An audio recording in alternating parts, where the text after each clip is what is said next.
Meus irmãos, como já foi dito, eu sou o reverendo Jair de Almeida Júnior, sou pastor da Igreja Presbiteriana do Jardim da Glória, no Cambuci. Sou professor do Seminário José Manuel da Conceição e os três que levantaram ali pela ordem a minha esposa e meus dois filhos, a Adriana, a Rebeca e o João Marcos.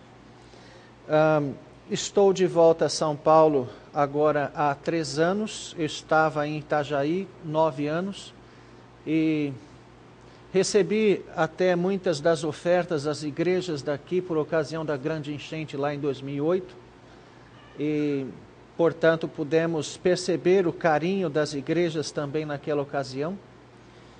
Então, para mim, é uma grande alegria estar aqui. Já fui indiretamente desse presbitério quando seminarista, trabalhei na igreja da Vila Diva e cheguei até vir aqui em programação de mocidade na época. É coisa recente, né? Então, certamente todos se lembram. Mas, para meditarmos na palavra de Deus, vamos abrir então no Evangelho segundo narrou Mateus, no capítulo 5, e vamos ler a partir do verso 1, Mateus 5, versos 1 a 12.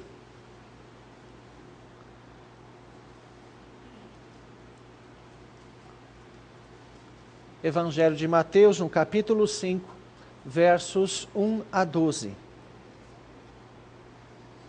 Diz assim a Escritura: Vendo Jesus as multidões, subiu ao monte como se assentasse. Aproximaram-se os seus discípulos e ele passou a ensiná-los, dizendo: Bem-aventurados os humildes de espírito, porque deles é o reino dos céus. Bem-aventurados os que choram, porque serão consolados. Bem-aventurados os mansos, porque herdarão a terra. Bem-aventurados os que têm fome e sede de justiça, porque serão fartos. Bem-aventurados os misericordiosos, porque alcançarão misericórdia. Bem-aventurados os limpos de coração, porque verão a Deus. Bem-aventurados os pacificadores, porque serão chamados filhos de Deus. Bem-aventurados os perseguidos por causa da justiça, porque deles é o reino dos céus. Bem-aventurados sois quando, por minha causa, vos injuriarem e vos perseguirem, e mentindo disserem todo o mal contra vós. Regozijai-vos e exultai, porque é grande o vosso galardão nos céus, pois assim perseguiram aos profetas que viveram antes de vós. Vamos nos dirigir a Deus numa oração. Senhor nosso Deus, Tu conheces o nosso coração e a nossa necessidade de Ti. Tu sabes, ó Deus, o que cada um de nós precisa ouvir nesse momento. E rogamos, ó Deus, que assim o Teu Santo Espírito, que inspirou o apóstolo Mateus a escrever estas palavras há tanto tempo, seja o mesmo Espírito a traduzi-las ao nosso coração, a ensiná-las, fixá-las, ó Deus, na nossa mente, no nosso coração, a fim de que sejamos mais parecidos com Cristo e mais preparados para viver. Ensina-nos, ó Deus, a felicidade que temos no Senhor nesta manhã. É a nossa oração no nome de Jesus. Amém. Meus irmãos, o Sermão da Montanha é inaugurado exatamente com as chamadas bem-aventuranças do Senhor Jesus Cristo. O Sermão do Monte ou da Montanha começa aí no capítulo 5, verso 1, e termina no final do capítulo 7, uma vez que no capítulo 8, no verso 1, nós temos ora descendo ele do monte. Então, os capítulos 5, 6 e 7 de Mateus constituem o chamado Sermão da Montanha, que é um dos maiores discursos que Jesus proferiu. Ele é comparado em tamanho ao discurso do cenáculo, João 13 a 17, e há um outro discurso aqui em Mateus, o sermão profético, que é um pouco menor. Mas são os 3 grandes, vamos dizer assim, discursos de Jesus Cristo. E este aqui, o Sermão da Montanha, o Sermão do Monte, ele tem um objetivo claro, um objetivo bastante específico, que é perceptível naquilo que Jesus trata, ou nos assuntos que ele trata, bem como a quem ele se dirige. Quando nós vemos no verso 1, vendo Jesus as multidões, subiu ao monte. E a grande pergunta que fazemos é, a quem Jesus se dirigiu aqui? Podem falar, isso é uma escola dominical, fiquem à vontade. A quem Jesus se dirigiu aqui? Quem? Aos discípulos. Então note que isto é algo muito claro. As multidões se assentaram. Jesus está fazendo uso até mesmo de um recurso topográfico ou geográfico. Ele estava numa colina, né? Fala-se de monte, montanha, mas na verdade são colinas, localizadas ali na região da Galileia. E Jesus então usou a colina como se fosse uma concha acústica. Então eles se assentaram e a pessoa em pé conseguia falar num tom de voz que não precisava nem ser gritado, e muita gente ouvia à distância. Então, por isso, este era o método. Os discípulos ou as multidões se assentavam e Jesus falava. Mas aqui é especificamente indicado que, embora as multidões se assentassem, Jesus está falando aos discípulos. Então, o Sermão da Montanha, ele é um manual do discípulo. Jesus, ele levanta, ele elenca vários assuntos indispensáveis para que nós, como discípulos dele, possamos saber como viver nesta terra, como agir como um discípulo. A primeira coisa que ele vai dizer nas bem-aventuranças é exatamente o caráter desse discípulo. Quem é ele? Como é ele? Interiormente, quais são as suas características espirituais? Como ele procede como pessoa. A partir daí, ele vai falar que esses discípulos, eles têm uma função no mundo, eles são sal da terra e luz do mundo. Depois, ele vai mostrar claramente que ele não veio revogar a lei, que a lei, ela está vigindo, ela está ainda atuante, embora jamais tenha sido dada para a salvação, ela não pode salvar ninguém, nunca pôde. Ela serve de guia e orientação, serve de padrão de verdade e justiça e serve também para coibir o mal. Então, não vim revogar a lei, ele veio cumpri-la. É o papel da sua justiça ativa, cumprir a lei para nós e depois nos dar o mérito dessa lei. E ele vai explicar alguns dos mandamentos, então, não matarás, não adulterarás, não dirás falso testemunho, na sequência. E depois a lei do talião, olho por olho, dente por dente, e um princípio da lei geral, que é o amor ao próximo. Ele vai falar depois no capítulo 6 da prática da justiça, que era na verdade a vida devocional, a vida religiosa, vamos dizer assim, do judeu da época, que era constituída de oração, jejum e dar esmolas. Diga-se de passagem, nenhuma destas três coisas Jesus aboliu, pelo contrário, ele corrigiu e as afirmou. Portanto, nós devemos ajudar os menos necessitados, nós devemos orar e nós devemos jejuar. Uma das coisas que as igrejas mais tradicionais parecem ter esquecido.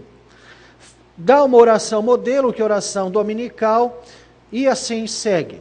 Não vou fazer uma exposição de todo o Sermão do Monte, mas vamos então voltar no capítulo 5, e especificamente indicar isso. Jesus está falando a discípulos.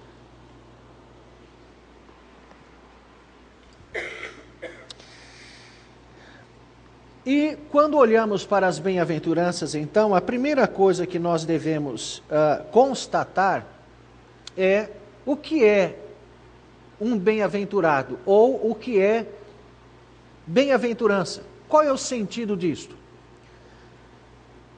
O que é ser um bem-aventurado, ou o que é bem-aventurança, o sentido disto? Ser feliz. Então isso quer dizer que se eu não, esqueçam isso. Se alguém ganhar na supercena acumulada, ele é um bem-aventurado porque ele está feliz. É isso? Não? Não? Não mesmo, lógico, né? Aham. Então, isso é uma coisa que nós devemos entender. Quando Jesus fala de felicidade, que felicidade é esta? Não? Nós temos uma dificuldade de entender isto porque nós mesclamos coisas espirituais com experiências terrenas e às vezes nem tão espirituais assim. E porque, na verdade, embora, como Paulo afirma lá em Romanos e Gálatas, nós já estamos mortos para a carne e o pecado não mais domina a nossa vida, ele está ainda muito perto de nós. Ele pode, de alguma forma, ressurgir na nossa vida se nós não o mantivermos mortos. Na verdade, esta capacidade ou esta morte do pecado é uma capacidade que Deus nos dá de manter o pecado morto. Daí nós percebemos, por exemplo, Paulo escrevendo aos Colossenses, dizendo: fazei, pois, morrer a vossa natureza terrena. A quem ele está dizendo isto? Fazei, pois, morrer a vossa natureza terrena. A quem ele está dizendo isto? A todos nós. Quem é que vai fazer morrer a natureza terrena? É isso que ele está dizendo? Fazei, pois, morrer a vossa natureza terrena. A quem ele está exortando que faça morrer a própria natureza terrena? A cada um de nós. Então, esta natureza terrena, ela está morta em Jesus Cristo, mas nós temos a responsabilidade de mantê-la assim. Porque se nós não fizermos o devido cuidado da nossa vida espiritual, não alimentarmos a nova natureza que o Espírito Santo de Deus constrói, implantou e constrói cada vez mais em nós, nós vamos ter dificuldades com o pecado. Então, devemos entender isso com muita clareza. Às vezes nós achamos que a salvação é a linha de chegada. Pronto, cheguei, acabou. Não, a salvação é a linha de partida. Estou começando agora e tem muito a fazer. Então, a salvação é mérito nosso, atitude nossa, não é isso? Claro que não, é de Cristo. Mas e a santificação? É Deus que faz isso em mim, não é isso? É isso?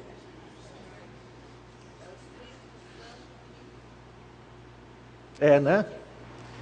Então, quando Paulo fala aos Efésios, por exemplo, um texto muito conhecido, que ele diz assim: não vos embriagueis com vinho onde há dissolução, mas enchei-vos do Espírito. Isso é muito interessante. Será que alguém tem mais Espírito do que o outro? Será que é isso? O que é isso então? Que Espírito que ele está falando? Enchei-vos do Espírito. Que Espírito é esse? O Espírito Santo. Ele está dando essa exortação a quem? A quem? A nós. Eu tenho que me encher do Espírito Santo. Mas será que eu tenho domínio sobre o Espírito Santo? É por isso que na língua grega existe algo que no português não tem nada parecido, que é um imperativo passivo. É uma ordem que não depende de você. É uma ordem de você se colocar sob o Espírito para que ele te encha. Então isso esclarece um pouco. Como é que eu, então, me aproximo mais desta realidade de ser cheio do Espírito? Como? Ele vai dizer, falando entre vós com salmos. O que é isso? Salmo é o quê? Palavra de Deus, né? Palavra de Deus, cantando, orando, é isso, é a vida devocional. A minha parte no encher do Espírito é esta: eu vou buscar as Escrituras, vou meditar nela, eu vou orar, eu vou ter compromisso sério com Deus, e qual é o resultado? Vou estar cada vez mais cheio do Espírito Santo. Isso quer dizer que eu tenho mais Espírito do que o outro? Não, não é plenitude de pessoa do Espírito, é plenitude de influência. Quanto mais eu buscar a Deus, mais o Espírito vai me governar, mais ele vai me dirigir. É plenitude de influência. Não há crente que tem mais espírito do que outro. Deus nunca patrocinou um elitismo espiritual na igreja. Por mais que algumas denominações queiram implantar isso, isso não existe na Bíblia.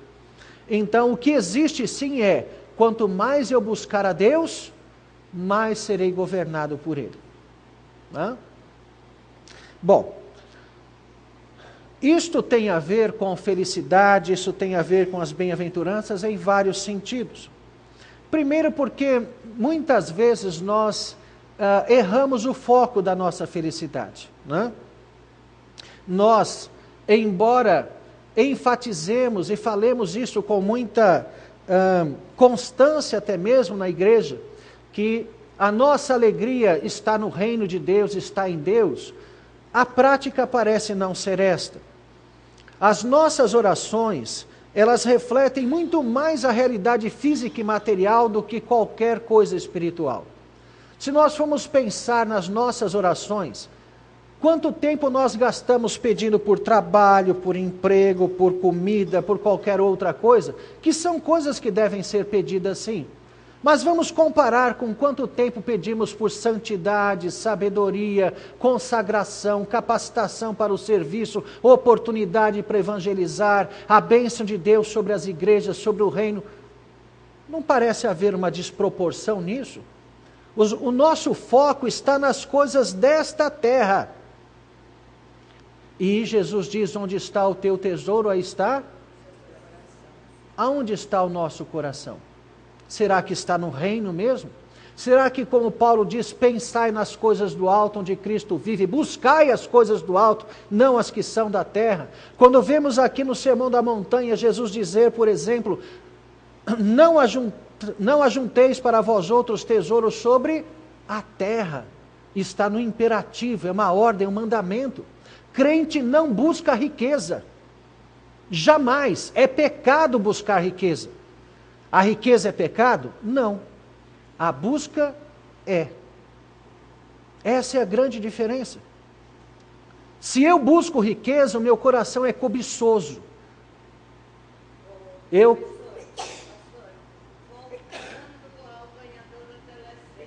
está feliz, mas não é feliz. Sim, é uma felicidade. Crente não busca riqueza. Exato. Então, crente pode jogar na telecena? Claro que não. A felicidade de alguém que ganha numa telecena acumulada é uma felicidade sem Deus, própria da humanidade caída, né? Nada tem a ver com o crente. Era apenas para tentar distinguir isto, né?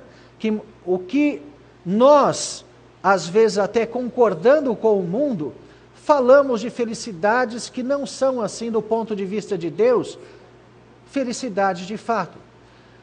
O John Piper, comentando um livro do...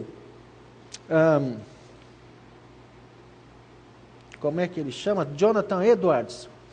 Ele fala da paixão de Deus sobre a glória de Deus. Deus é apaixonado por sua própria glória. E ele comenta um livro, portanto, de Jonathan Edwards, muito interessante, onde ele vai destacar um ponto que é nevrálgico para entendermos o que é felicidade.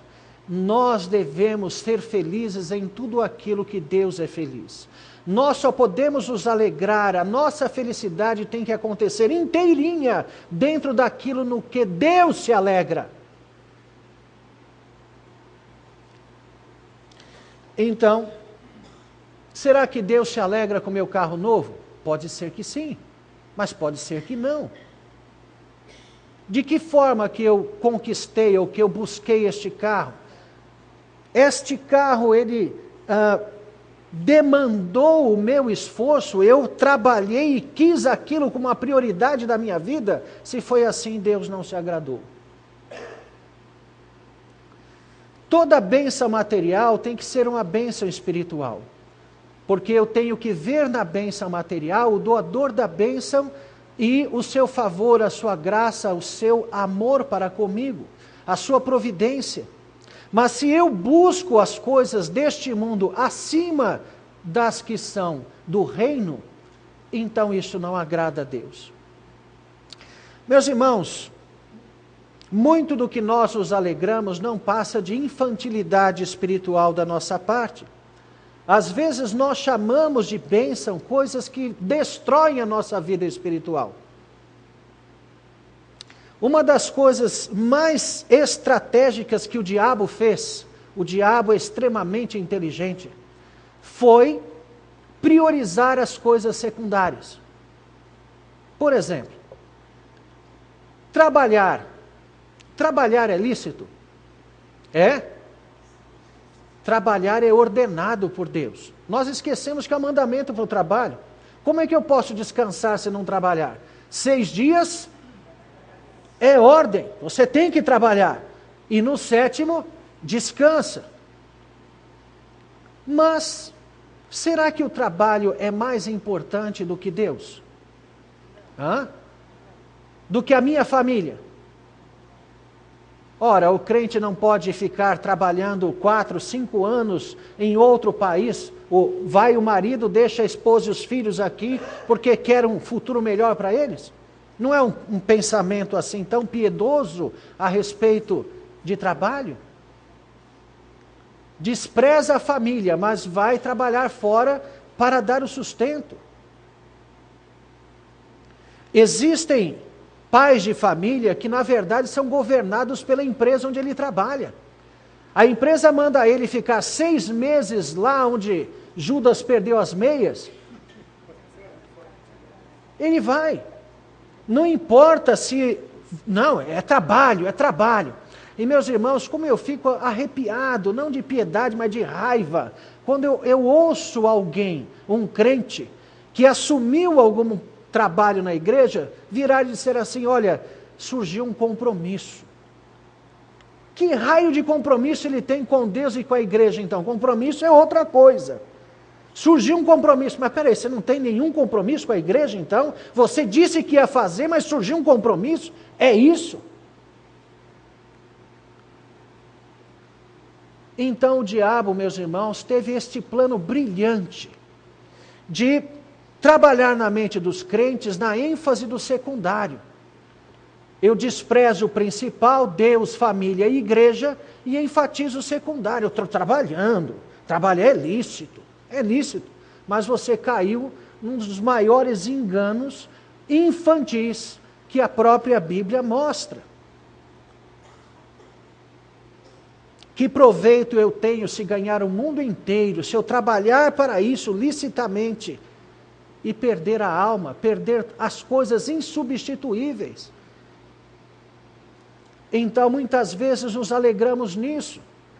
Às vezes um irmão ou uma irmã está desenvolvendo um trabalho maravilhoso numa igreja, fantástico, está sendo uma bênção, mas aí surge uma promoção. Essa promoção vai tirar ele daquela igreja, vai mandá-lo para não sei aonde. Ele simplesmente vai. Ele simplesmente vai. Por quê? Porque é trabalho. Quem é que comanda a vida dele? A empresa. Deus dirige a minha vida. Ele me abriu uma porta, mas que porta é essa?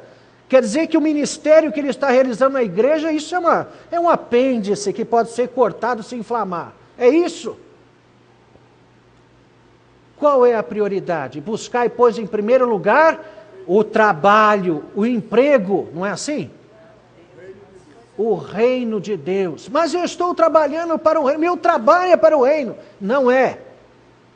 O trabalho, quando eu tenho uma profissão que verdadeiramente serve a Deus, eu não sou escravizado por ela. Não é ela que dirige a minha vida.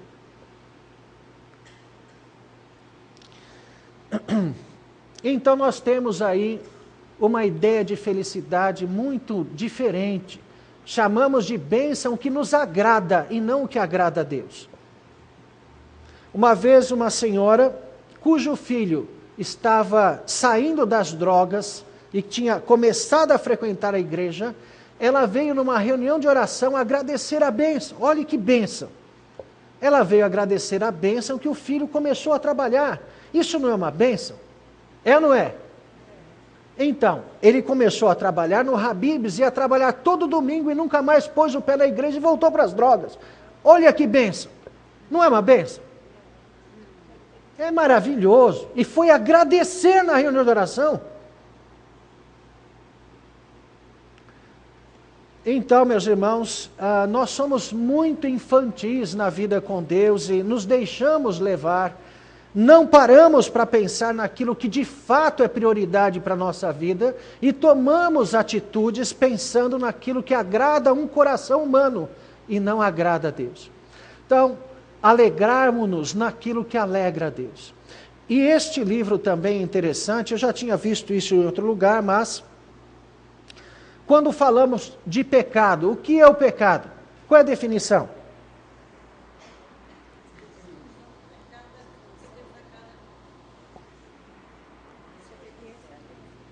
Geralmente se define o pecado como a transgressão ou a não conformidade à vontade, à lei, à palavra revelada de Deus.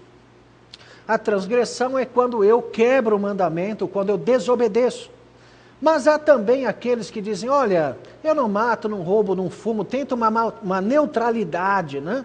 Então, não é apenas a quebra, é também a não conformidade. Quando eu não assumo na minha vida os contornos da vontade de Deus revelada. Então, nisto eu também estou pecando.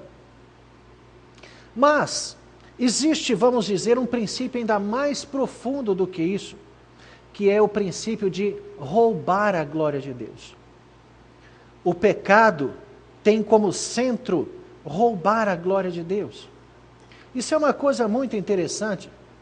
Qual é o mandamento que está mais distante do primeiro? Qual é o primeiro mandamento? Não terás outros deuses diante de mim. Qual é o último mandamento? Não cobiçarás. Isso é muito interessante, segundo alguns estudiosos, esta distância do primeiro para o último, esta oposição máxima, é exatamente porque quando eu cobiço, eu me faço de Deus para mim mesmo. Quando eu cobiço, quando eu quero pecar, eu não estou nem aí para Deus, para minha esposa, para quem está do meu lado, é a minha vontade, acabou. É isso é o pecado. E ao invés de eu então trabalhar para a glória de Deus, em vez de obedecer a Deus e servi-lo de coração e alma, eu passo a agradar a mim mesmo e fazer o que eu bem entender. É fazer-me de Deus para mim mesmo. Por isso alguns também entendem que a cobiça foi o primeiro pecado, o pecado original. Isto tudo, meus irmãos, portanto, voltamos à pergunta, né? O que é esta alegria? Não são alegrias terrenais, alegrias carnais, alegrias de meros acontecimentos desta terra. Um bem-aventurado, ele desfruta de uma essência de felicidade, não de um estado. Ele não está feliz, ele é feliz. E precisamos entender um pouco mais ainda o que é isto. Às vezes nós vemos pessoas que brincam com tudo, e essas pessoas são chamadas de pessoas felizes. Será que isso é verdade?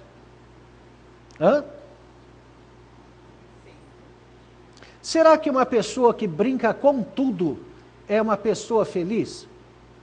Bom, se essa pessoa brinca com tudo, segundo o que vemos em Efésios, ela já está até mesmo pecando, né?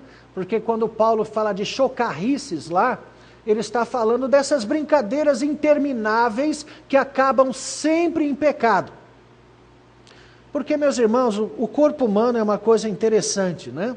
Quando nós começamos a rir, nós liberamos substâncias em nós mesmos que vai relaxando cada vez mais os nossos limites, vão relaxando cada vez mais os nossos limites. É difícil alguém que começa a brincar que não vai falar besteira. E quando eu digo besteira, não estou falando de pornografia necessariamente, apesar de que às vezes alguns até fazem piadas indecentes. Mas estou falando às vezes de mexer com alguma coisa que se sabe que o irmão não gosta, né? Quando você destaca alguma coisa no outro, que é alguma coisa que a pessoa tem, às vezes, dificuldade em lidar com aquilo, e se sente realizado, engraçado, rir à toa porque expôs alguma coisa do irmão. Então, rir, sempre rir. Todos nós aqui temos mais de 15 anos, passando um pouquinho. Aliás, acho que sim, né? Mas, todos aqui se lembram do Bozo?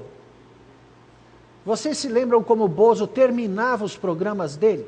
Ele dizia uma frase: sempre rir. Então, sempre rir, eu costumo dizer, é lema do Bozo, não é lema do crente. O crente não é aquele que está sempre rindo, de jeito nenhum. As Escrituras falam que Jesus chorou 3 vezes. Quando foi? Na morte de Lázaro. Jesus chorou por quê na morte de Lázaro? Por que ele chorou? Ele não chorou por Lázaro, ele chorou ao ver o impacto da morte naqueles que estavam vivos. Jesus chorou também aonde? No Getsemane. Onde é que nós vemos isso?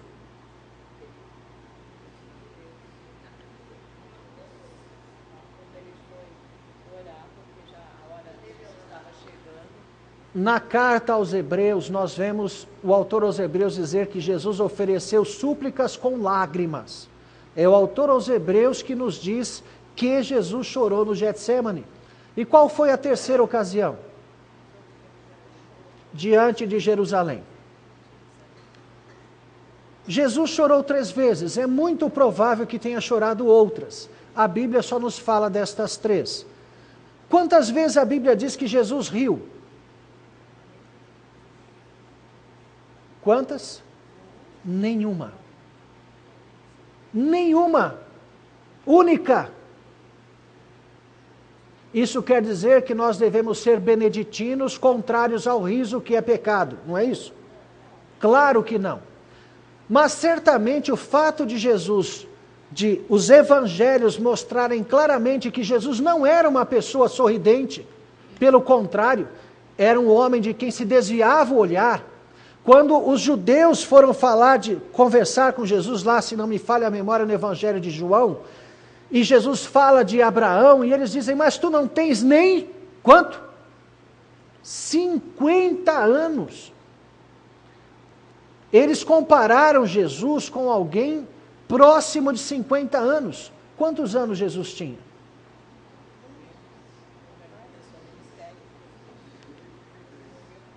Jesus, portanto, era uma pessoa de um aspecto sofrido, uma pessoa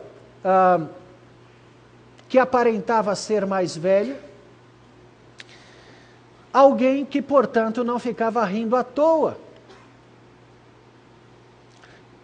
E nós devemos pensar nisso também, uma aplicação muito moderna. Hoje, com internet, televisão já de algum tempo, muitos ficam ouvindo um monte de baboseiras que acham engraçado. E a pergunta é, será que Cristo acharia isso engraçado também? Será que nós não deveríamos apenas nos alegrar naquilo que Cristo se alegra? Nós temos nos aberto demais a coisas muito impróprias, totalmente incompatíveis com o crente. Mas voltemos então à questão. Isso não quer dizer que o riso é pecaminoso. Mas isso quer dizer, sim, que o crente não é aquele que fica rindo à toa. E quer dizer mais do que isso, que a felicidade do ponto de vista bíblico convive com as minhas maiores tristezas. Eu posso estar chorando a morte da minha mãe e ali ser feliz em Deus. Será que conseguimos digerir isto? É uma essência, não é um estado. Essência é aquilo que é e não se muda. Estado é aquilo que é referente à ocasião. Por exemplo, eu sou jovem, quase, mas já fui criança e, se Deus assim permitir, vou me tornar idoso. Isso é estado. Mas o fato de ser homem, embora hoje já haja possibilidades, segundo a sociedade, de mudança, na minha opinião não existe, isso não muda. Sou homem desde o nascimento até a morte. Isso é a essência. Então, do ponto de vista bíblico, nós somos felizes, nós não estamos felizes. E por que isto? Porque felicidade, meus irmãos, não é riso, não é ficar fazendo piadinha. Felicidade é paz e segurança no coração. Talvez Paulo nos ajude a entender isso lá em Filipenses no capítulo 4, quando ele diz: alegrai-vos no Senhor, outra vez digo, alegrai-vos. Seja a vossa moderação conhecida de todos os homens, perto está o Senhor. Não andeis ansiosos de coisa alguma, antes sejam conhecidas diante do Pai as vossas súplicas, as vossas petições. Tem aí alguma coisa, não está literal, mas ele diz: e a paz de Deus, que excede todo o entendimento, guardará a vossa mente e o vosso coração em Cristo Jesus. A alegria para Paulo está intimamente associada à paz inexplicável que há na mente e no coração de um crente. A alegria, a bem-aventurança eterna, significa reconhecer-se um salvo. Sou salvo por toda a eternidade, não temo as coisas desta terra, por isso eu posso chorar as perdas, e deverei chorar. Um crente, um pai que não chora a morte do seu filho, alguma coisa está errada nele. Jesus chorou, não há nada de errado com o choro. O problema está na desesperança. Quando eu até mesmo me deixo dominar pela tristeza, e então uma legião de pessoas depressivas tomam conta das nossas igrejas muitas vezes. A alegria que vem de Deus é a leveza do coração, é a firmeza em Deus, é a certeza de que Deus dirige a minha vida.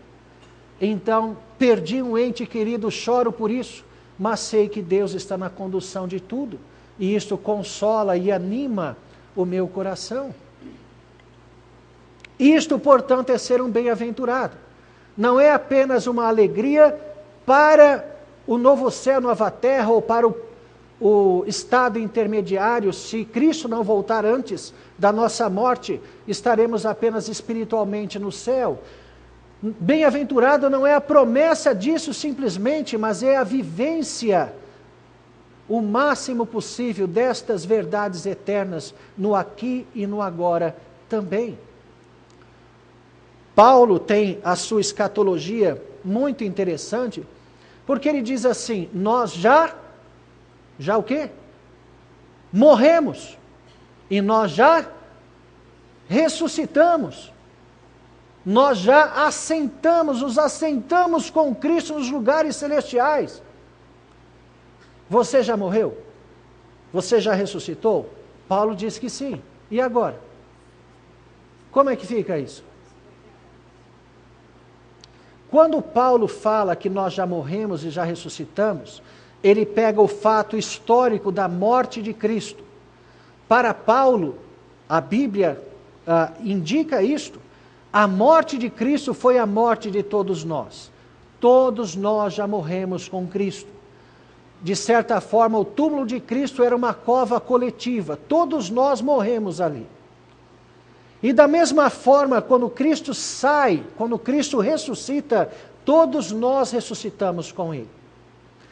A morte de Cristo é a consumação da salvação, e a ressurreição é a prova, é a própria inauguração da nova existência que nós teremos. Jesus é o primeiro a inaugurar isto, para nos dar exemplo e mostrar na história o que será a nossa vida no novo céu, na nova terra, no estado de ressurreição. Mas Paulo toma estes fatos históricos e diz que nós devemos viver como se isso já tivesse acontecido de fato. Em outras palavras, para Paulo, nós devemos antecipar o máximo possível da vida do ressuscitado para esta terra. Viver como um ressuscitado. Viver o mais perto de Deus possível. Viver o mais dedicado a Deus possível. Vivendo a santidade e a consagração o máximo possível. Antecipar o máximo da vida futura para esta terra. Viver como um ressuscitado. Bom, tudo isso compõe, portanto, a essência da nossa felicidade. Viver como um ressuscitado, o máximo possível. Crer de uma forma concreta em Deus e viver o reino de Deus como prioridade, não desviar isso nem para trabalho, para estudo, para qualquer coisa que seja. Viver para Deus, para o seu reino. E lembrar que todas as coisas que nós de fato precisamos serão acrescentadas. Nós muitas vezes usurpamos das mãos de Deus o cuidado de nossas vidas. Nós é que queremos garantir o nosso sustento, ao invés de depender de Deus.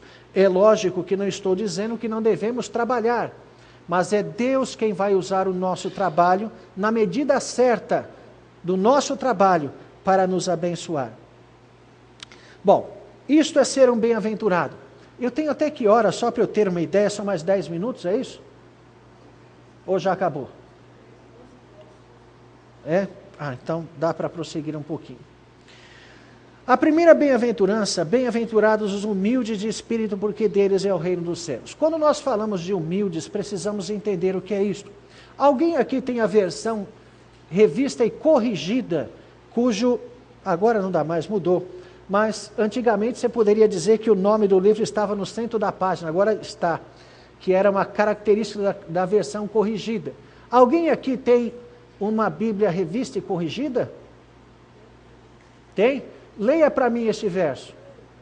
O verso 3.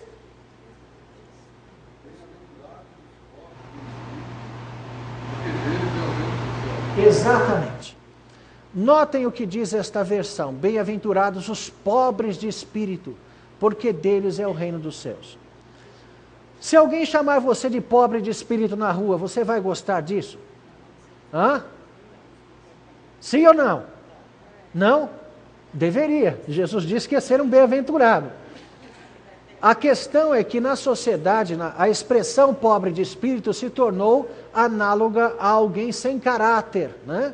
Alguém desprezível moral, eticamente. É um pobre de espírito. Mas na Bíblia não é isto, obviamente. Mas a versão corrigida está mais próxima do texto grego do que atualizada. A expressão que é traduzida para nós aqui por humildes na atualizada é o mesmo termo que qualifica aquela viúva que deu aquelas moedinhas. A viúva pobre. Quantas moedas ela tinha? Quantas? 2, 3. Tá bom assim.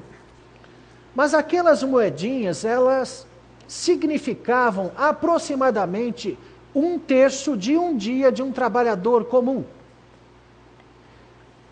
Se nós formos pegar o salário mínimo, dividirmos por 30 e pegarmos 1/3 disso, e entender que, segundo o que narra as Escrituras, isto era todo o sustento que ela possuía, ela era pobre. Hã? Era? Ela era uma mendiga. Hoje em dia, ser mendigo talvez seja até um bom negócio, né? Do ponto de vista comercial, não bíblico, obviamente. Mas, naquela época, o que nós vemos? As viúvas judias, elas iam a Jerusalém na sua velhice, se não tinham quem pudesse sustentá-las. Vocês se lembram em Atos 6, quando aqueles 7 são eleitos? Qual foi o motivo disso? As viúvas dos helenistas estavam sendo esquecidas na distribuição diária.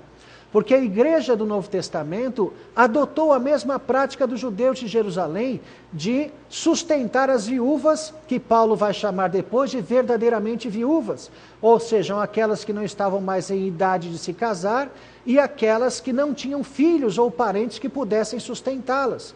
As viúvas que se encontravam nesta condição, elas iam até Jerusalém porque a cidade de Jerusalém as sustentavam como o alimento diário. Aquela mulher, portanto, só tinha o que comer por causa da assistência da cidade, mas não por causa do dinheiro que tinha. Então nós estamos falando de uma mulher que não tinha nada. E é isto, bem-aventurados os pobres, humildes, mendigos, pedintes de espírito, porque deles é o reino dos céus. Qual é a força dessa expressão? Jesus está dizendo, meus irmãos, que a felicidade do crente está associada a reconhecermos que não temos nada, absolutamente nada. Olhamos para Deus do ponto de vista material, físico e espiritual e reconhecemos que precisamos dele para tudo. Este é um humilde de espírito. Este é um pobre, um mendigo de espírito. E isto, meus irmãos, tem que compor a nossa fé. Reconhecer que não somos nada, não podemos nada, tememos e trememos diante de Deus. As Escrituras falam do temor do Senhor. E é interessante isto. É muito mais do que respeito, muito mais. É devoção, é adoração e é tremor. Vocês já se imaginaram em pé diante do ser maior do que tudo o que existe? O conceito teológico de Deus é de imanência e transcendência. Deus não está apenas presente em tudo o que Ele criou, Ele é além, Ele vai além disto. Ele é muito maior do que o universo. Como é que você se sente em pé diante deste ser? Você acha que dá para conversar, que nem alguns dizem, o JC, o cara lá de cima, assim respeitosamente? Como é que nós nos sentimos diante de Deus? Não dá um senso de ser uma bactéria, alguma coisa daí para baixo? Tão minúsculo. Porque nós não somos apenas pequenos, existem pecados e maldades no nosso coração. Todos nós já quisemos fazer, ou já fizemos coisas que o só lembrar nos envergonha.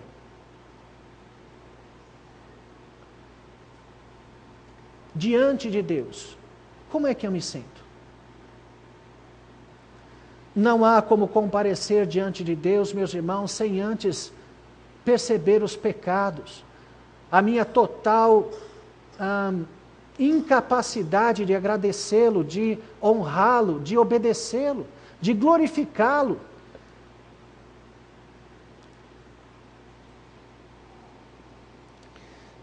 Então, ser um pobre, humilde, mendigo é isto, é estar na condição de total dependência de Deus. E isto é o que marca a conversão. Vejam qual é a promessa vinculada a isto. Bem-aventurados os humildes de espírito, por quê? Porque deles é o reino dos céus. Quem tem o reino dos céus é um salvo, é um convertido. Não há uma pessoa crente que não tenha sentido como primeira sensação diante de Deus isto: Senhor, eu preciso desesperadamente de Ti. Sem o Senhor eu nada posso fazer. Eu quero o Senhor todos os dias na minha vida. É isso. Estes que sentiram e sentem isso, têm o reino dos céus. Mas é interessante que as bem-aventuranças estão interligadas. Depois de perceber esta terrível situação que é o homem caído, que desesperadamente precisa de Deus, olhando para mim vejo pecados, vejo imperfeições, vejo a necessidade física, vejo o corpo que se deteriora, esta vida que se esvai. Depois de perceber esta condição, o que eu faço na segunda bem-aventurança? Eu choro. E o chorar aqui não é de alegria, não, é de tristeza mesmo. É mais um exemplo que a felicidade que Deus nos dá, ela não se opõe às tristezas. Bem-aventurados os que choram, porque serão consolados. Pelo que se chora? O que vocês acham? Qual é o motivo maior de todo o sofrimento que existe no mundo?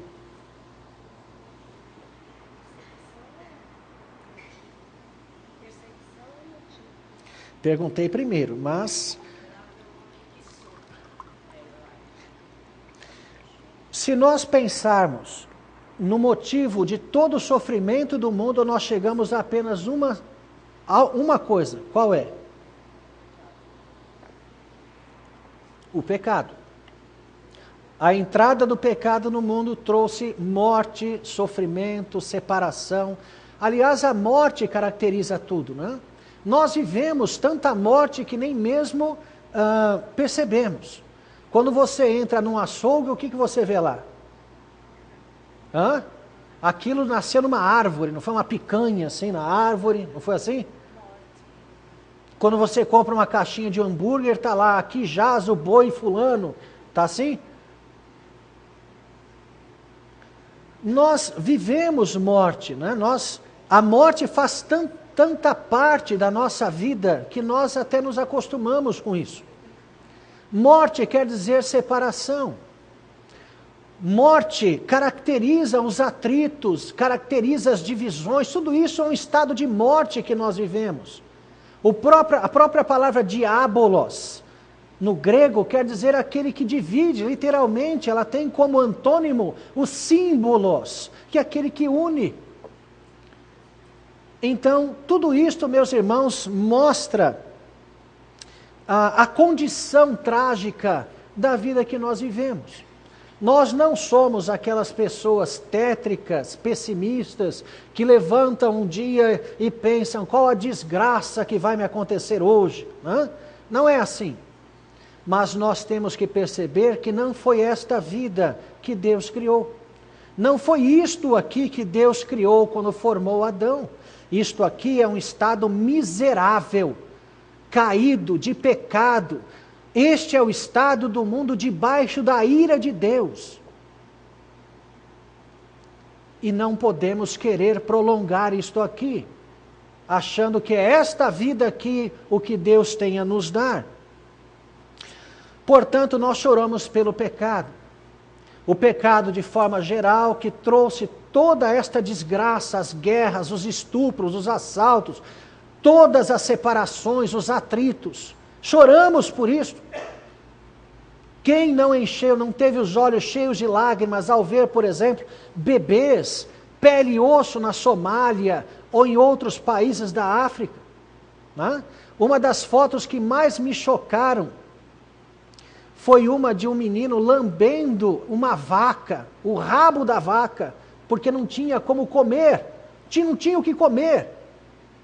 Isso é chocante, isso é a desgraça do pecado. E nós choramos por isso. Nós choramos também pelo pecado na vida de pessoas próximas, às vezes irmãos nossos. Quando vemos pessoas cavar o próprio buraco e dizemos, você está cavando e vai se jogar dentro. Pessoas que gostam de viver na beira do abismo. Não, eu não estou fazendo nada do que é errado, mas se der um dedinho que passar para lá já era. A nossa responsabilidade é viver longe da beirada do abismo. Porque se perceber que eu estou começando a me conduzir para lá, há tempo de sobra para voltar.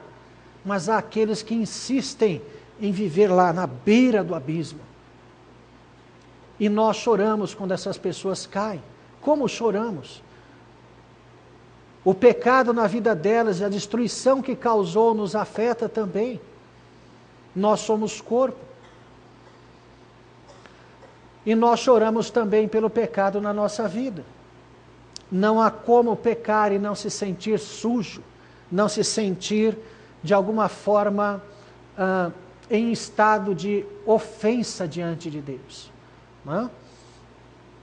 E aí cabe também pensar, voltando àquela questão da oração, nós oramos pelo emprego, pela saúde, pelo carro, pelo qualquer outra coisa. Mas você ora pelo perdão dos seus pecados. Você ora pedindo a Deus perdão por cada pecado que você lembra que cometeu. Senhor, me perdoa por aquele pensamento impuro.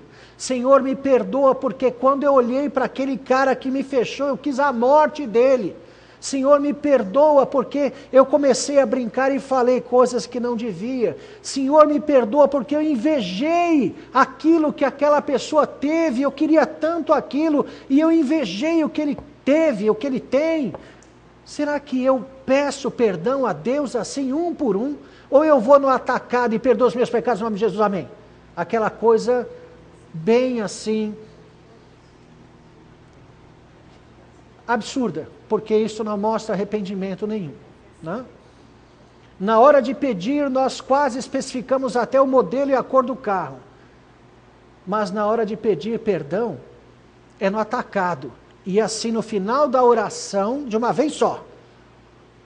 E é por isso que nós perdemos a concepção do temor de Deus, de quem Ele é e quem nós somos. Quando nós estamos diante dEle recitando os nossos pecados, nós estamos lá no pó, aonde nós devemos estar. Quando nós não fazemos isto, nós achamos que a nossa vida até que vai bem. Olha, eu sou até dizimista, não falei um mês esse ano. É no perdão de pecados, meus irmãos, que a nossa vida fica na correta perspectiva com Deus. Quando nós confessamos as nossas maldades, os nossos pecados, as nossas dificuldades. Por isso nós choramos. Mas esse não é um choro literal, não precisa ser. Até porque às vezes é fingido. E Deus não se impressiona com isso, Deus não se deixa levar por isso. O chorar é um ato de esvaziamento. Quando você verdadeiramente está arrependido, o seu coração chora. E você se esvazia, confessando tudo isso diante de Deus. E você então levanta dali como? Vejam o que diz a bem-aventurança. Serão consolados. Você chorou por todas as mazelas. Você chorou até pelos problemas que você enfrenta.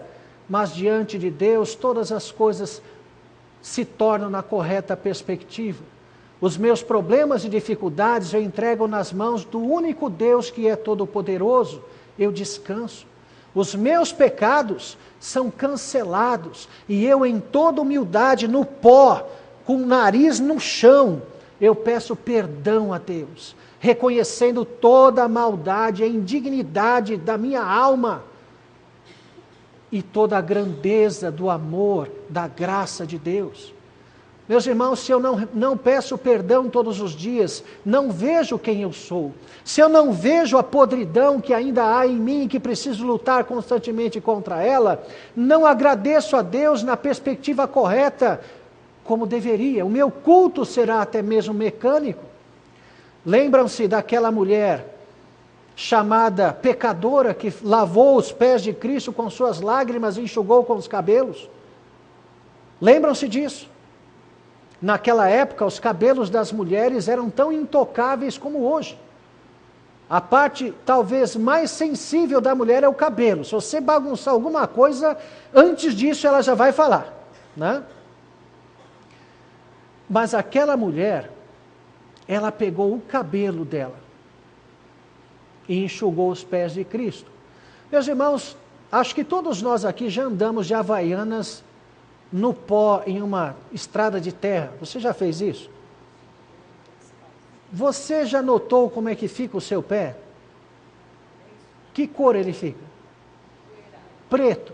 Preto de terra. Naquela época só se usava sandálias. Esse era o calçado comum. Por isso fazia parte da boa educação oferecer uma bacia com água e um escravo para lavar os pés de um visitante. Se não tivesse um escravo, apenas a bacia para lavar os pés. porque o pé chegava imundo. E aquele fariseu em cuja casa Jesus estava, não fez isto. E aquela mulher então entrou, amoleceu o barro do pé de Cristo com as lágrimas. Ela chorou pouquinho. Ela chorava copiosamente. E o cabelo não foi só para enxugar, ela raspava e tirava aquele barro com o cabelo longo dela.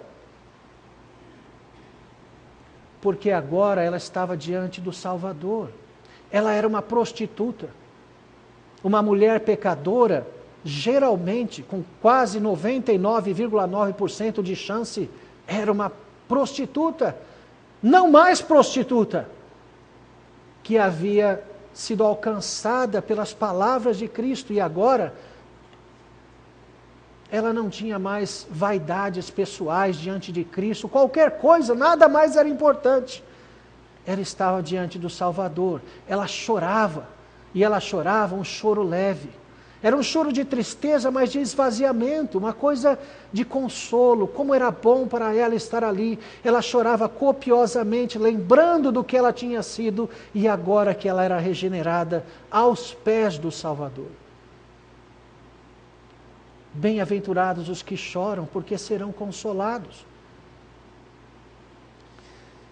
A terceira bem-aventurança, bem-aventurados os mansos, porque herdarão a terra. Vocês já viram uma pessoa mansa, arrogante? Será que isso é possível? Uma pessoa arrogante, cheia de si, ser uma pessoa mansa? Totalmente incompatível. E é por isso que é necessário primeiro reconhecer os pecados e reconhecer quem nós somos, reconhecer que todos nós estamos no pó. Esse é o nosso estado, para que então possamos viver a mansidade. Notem como essas bem-aventuranças, elas são consequentes umas das outras. A mansidão não é traço de caráter, de temperamento comum. Né? Se nós formos ver a mansidão, esta mansidão que Jesus fala, é a mesma mansidão que Paulo vai falar lá na carta aos Gálatas, no fruto do Espírito, que termina exatamente com mansidão e domínio próprio. Isto é, portanto, algo sobrenatural. Há pessoas que são pacatas, mas isso não é a mansidão bíblica. Há pessoas que naturalmente, se explodir uma bomba do lado delas, às vezes dão uma olhadinha ali, nem toma susto.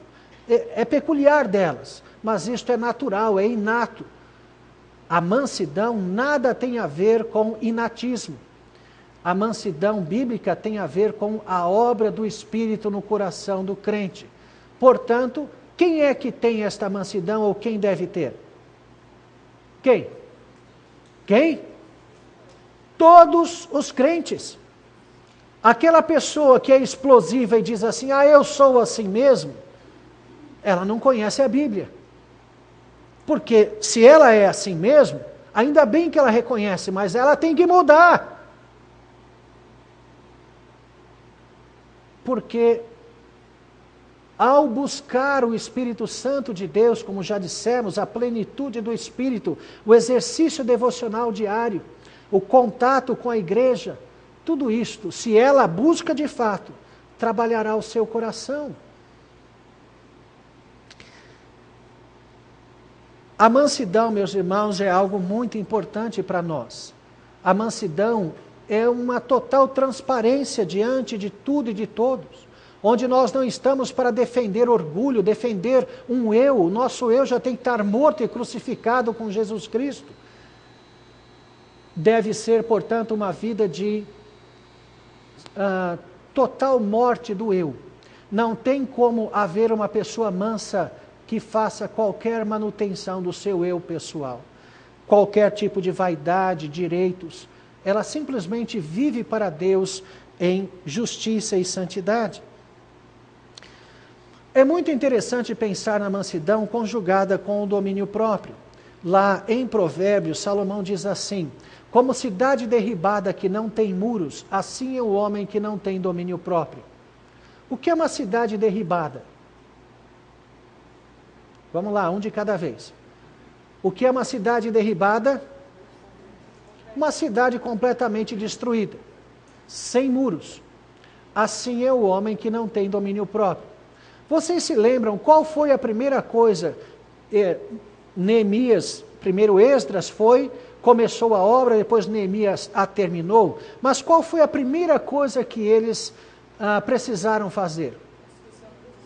Os muros. Por que os muros eram necessários? Óbvio. Exatamente.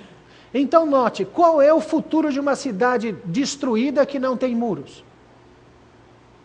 Qual o futuro dela? Nenhum. Continuará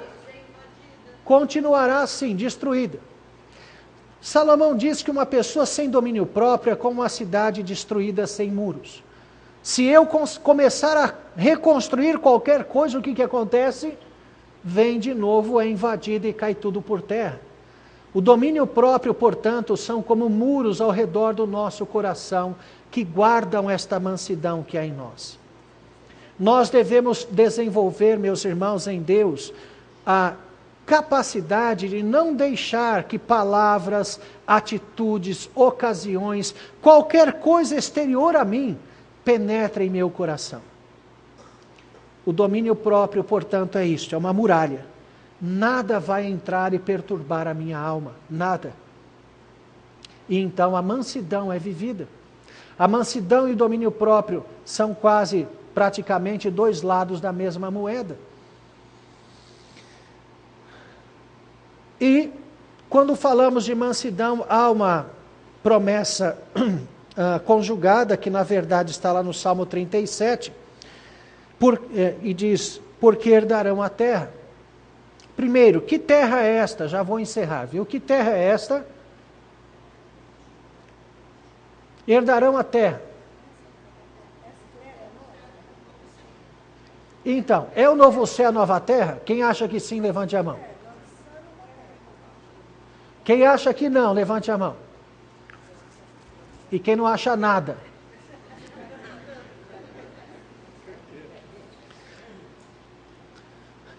Certamente, quando isto foi escrito lá no Salmo 37, se falava da posse e do desfrute da terra prometida. Quando Jesus fala aqui, ele fala também disto do ponto de vista espiritual, como se fosse o novo céu, a nova terra, a salvação eterna. Mas há, meus irmãos, um sentido em que isso é aplicado exatamente para o aqui e o agora. Vamos dizer que, eu não conheço ninguém aqui, assim mais pessoalmente, mas vamos dizer que um crente saiu de manhã de carro, furou o pneu. Quando ele foi trocar o pneu, desabou uma tempestade. E aí ele foi pegar o estepe e estava murcho, não tinha como usar. Aí ele teve que deixar o carro lá suspenso, ligar para uma mecânica, o seguro ou qualquer outra coisa, para vir mexer no carro, porque ele tinha que trabalhar e obviamente ele chegou no trabalho atrasado, molhado e atrasado. E o seu chefe naquele dia não tinha dormido bem à noite. E elegeu o crente para soltar todos os cachorros dele naquele dia. Aí ele trabalha naquele clima tenso o dia inteiro, ele vai, pega o carro que já está arrumado, vai para casa, quando ele chega ali, erra a entrada no portão e rala toda a lateral do carro. Aí ele desce, senta ali na poltrona, chega a esposa, vai passar e sem querer pisa naquela unha encravada. O que ele faz? Descola o teto, né, naquela hora. Ele explode. Geralmente, essa seria a atitude natural. Geralmente, nesse dia, o crente vai dizer, que inferno, que droga, não dá nada certo, não devia ter saído da cama hoje, ó dia, ó azar. né? Aquele desenho antigo. Não é do meu tempo, meu pai me contou, era criança de colo ainda. Mas, então, mas e se nós, ao invés disso, tomarmos este dia como um dia que Deus fez para nós? Salmo 118, este é o dia que o Senhor fez, regozijemo-nos e alegremo-nos nele. Se eu tiver a capacidade de não permitir que nada disto penetre na minha alma, no meu coração, eu vou chegar em casa tranquilo. Eu vou herdar aquele dia e esta terra. Eu não vou olhar para esta vida como se fosse uma maldição, porque para o crente não é mais. Nós não estamos mais debaixo da ira de Deus, e a maldição do pecado, que é a única maldição na Bíblia, não existe maldição do começo, maldição da nação, maldição voluntária, maldição involuntária, maldição qualquer, maldição da maldição, não tem nada disso. Só tem uma, a maldição do pecado, e é Deus quem amaldiçoa. O diabo não pode amaldiçoar ninguém. E estão debaixo dessa maldição todos os que estão sem Cristo. Nós não somos mais amaldiçoados e não estamos mais debaixo da ira de Deus. Então esta terra não pode ser uma desgraça para nós. Se nós tivermos então esta barreira, esta muralha, nós vamos ser habilitados a viver aquele dia em paz, felizes, ainda que em meio de todas essas dificuldades. E meus irmãos, vou encerrar aqui. Precisaria de mais tempo para expor todas as outras, mas apenas com um pensamento em relação a isto ainda. Pensem no seguinte: exige muito mais fé e fidelidade para viver os problemas do que para viver a prosperidade.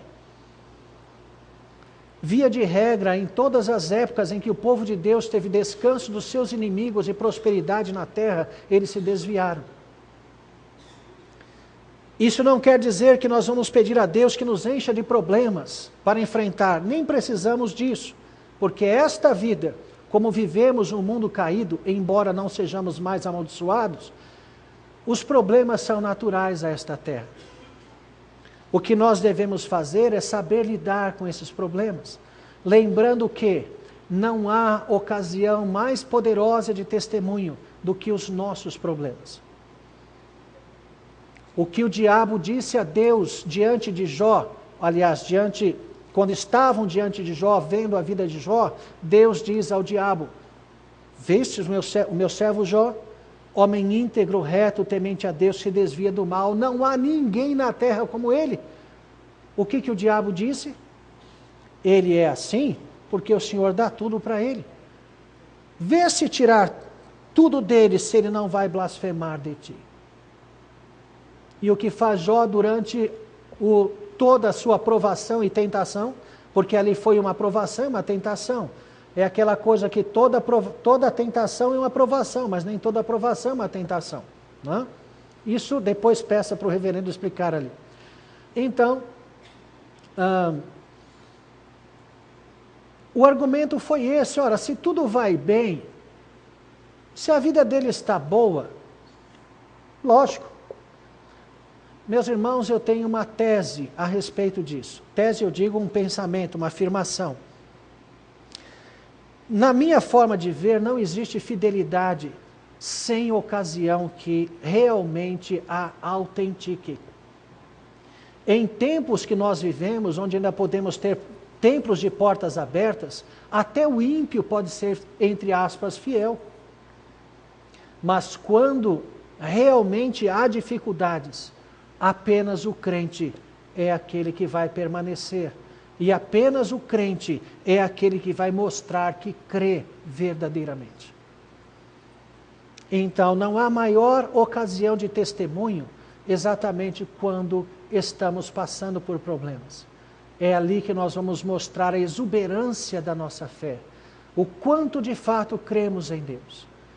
Apenas 2 pessoas foram elogiadas na Bíblia pelo próprio Cristo quanto à fé.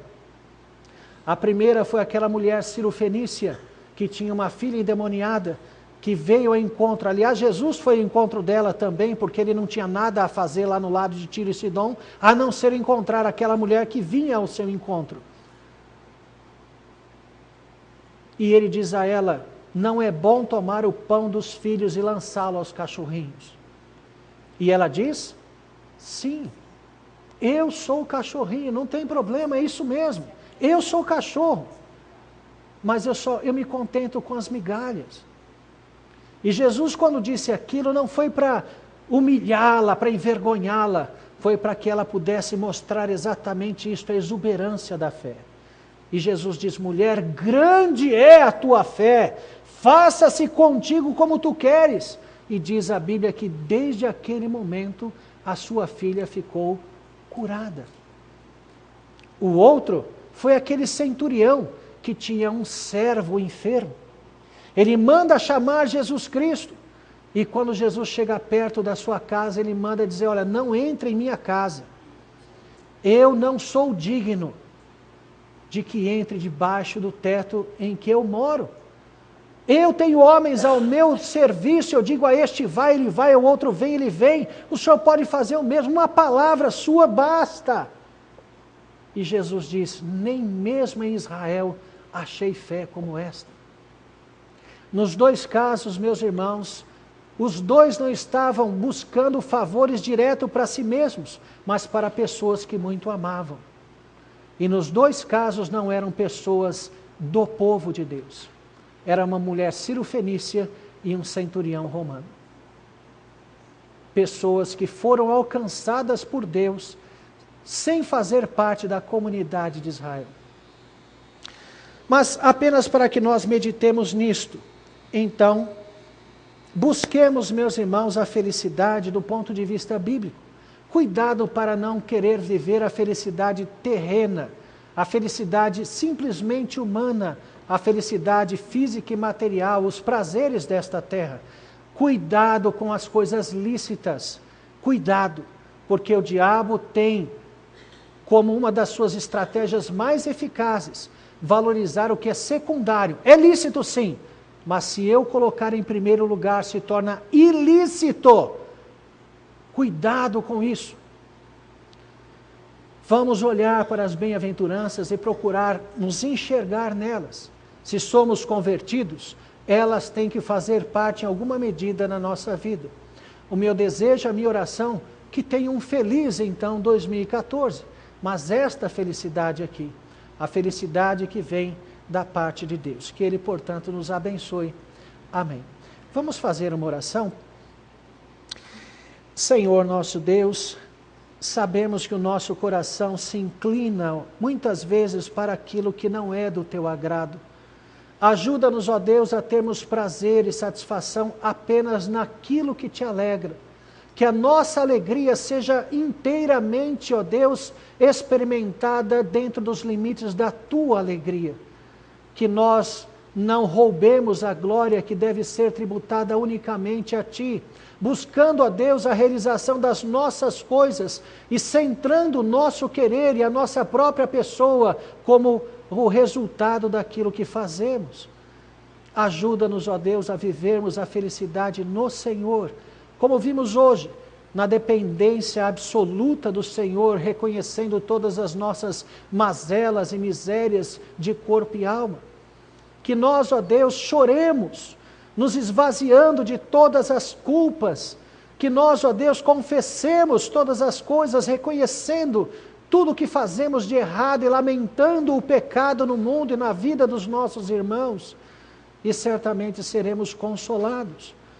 Que nós vivamos a mansidão que não é covardia, não é a paz, ó Deus, ilusória, vivida às custas da justiça e da verdade, mas, ó Deus, aquela vida esvaziada do eu, aquela vida, ó Deus, que não precisa fazer manutenção de orgulhos ou de direitos, aquela vida, ó Deus, que é habilitada a viver esta terra como um presente, esta vida como dádiva e não como maldição.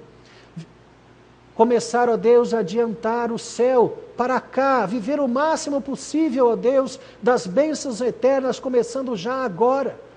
Abençoa-nos nesse sentido e perdoa os nossos pecados. Abençoa grandemente esta igreja, seu pastor, seus pastores, seu conselho. Que a Tua mão, ó Deus, abençoe a todos. é a nossa oração, rogando o perdão para os pecados de cada um de nós, ó Deus, que o Senhor conhece. Oramos no nome de Jesus. Amém. Que Deus abençoe a todos.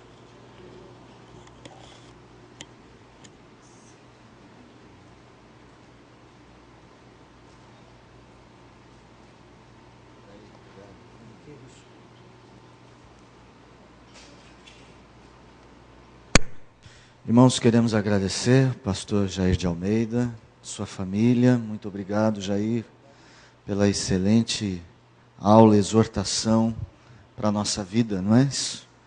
Hoje nós temos Santa Ceia. Irmãos, vou falar uma coisa séria sobre Santa Ceia.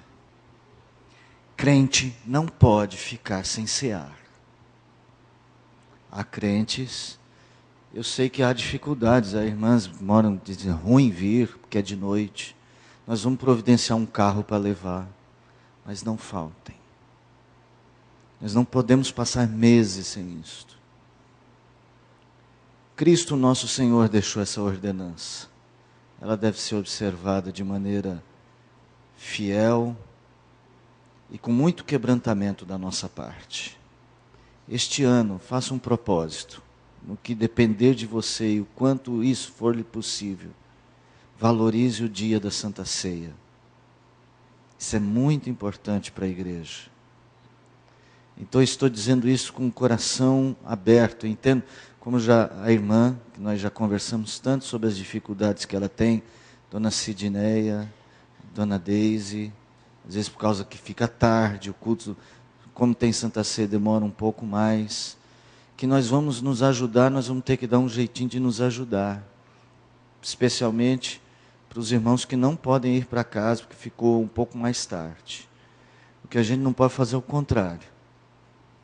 Tá bom? Hoje é dia de Santa Ceia, é a primeira do ano. Então nós vamos buscar a Deus. Obrigado quem montou a mesa sempre nos lembra que tem a ceia. Eu mesmo tinha... correndo por causa do presbitério, nem pus na ordem litúrgica, não sei se você percebeu. Aí quando eu cheguei que vi a mesa, eu lembrei isso todo este cuidado é importante na igreja. Tá? É um dia muito especial para nós, o dia em que nós ceamos, porque há muitas declarações implícitas, né, nesse momento, e fazer isto em memória de mim. Que Deus abençoe a todos. Um bom domingo para todos.